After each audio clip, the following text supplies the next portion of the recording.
From the National Newsroom of the Canadian Press, I'm Karen Rebo. The long, drawn-out trial of two prominent organizers of the Freedom Convoy will see lawyers deliver their final arguments this week. Tamara Leach and Chris Barber were among several organizers who brought a large number of people and big rig trucks to Ottawa in 2022 to protest COVID-19 public health measures and vaccine mandates. Their criminal trial started in September of 2023 and has been plagued with delays that have dragged the proceedings on for nearly a year. Leach and Barber are both accused of mischief, intimidation, and several charges related to counseling others to break the law. Barber also faces a charge of counseling others to disobey a court order. David Bowles, The Canadian Press. Alberta Mounties report they've arrested one of two suspects wanted in last week's deadly shooting east of Calgary, but they're still searching for the other. A manhunt began on August 6th following the noon-hour shooting of two men who were doing road work in Rocky View County. With help from the Edmonton Police Service, RCMP say they've arrested 35-year-old Arthur Wayne Penner in Edmonton. He's charged with first-degree murder in the death of Airdrie resident Colin John Huff, as well as attempted murder of another person.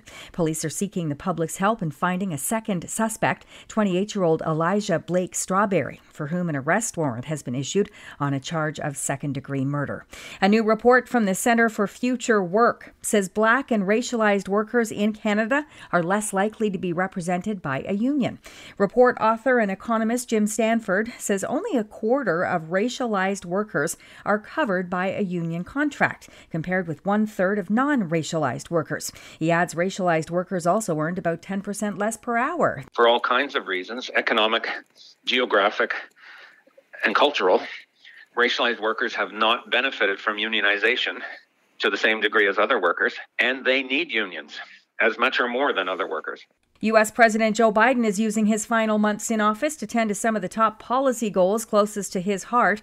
To that end, he heads to New Orleans today for an event promoting his Moonshot initiative, aiming at dramatically reducing cancer deaths nationwide.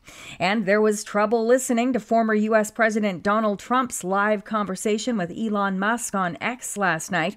The interview was delayed by about 40 minutes after what Musk claims was a massive DDoS cyber attack.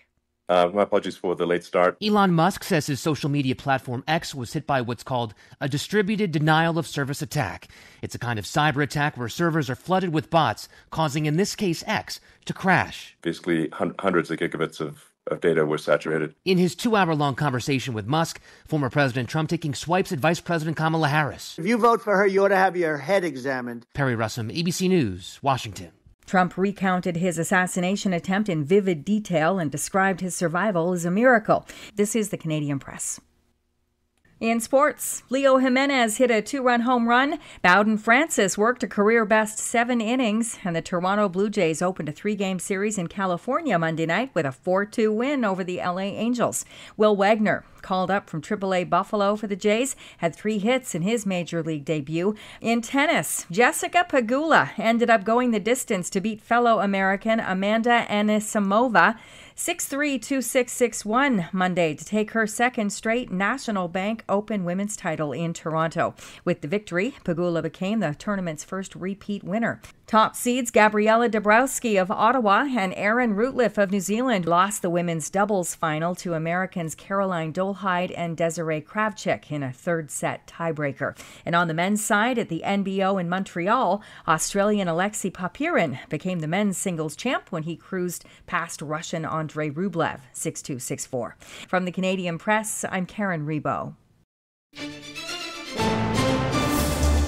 Thanks for listening. Don't forget to follow and subscribe. For more of today's top stories, visit thecanadianpressnews.ca.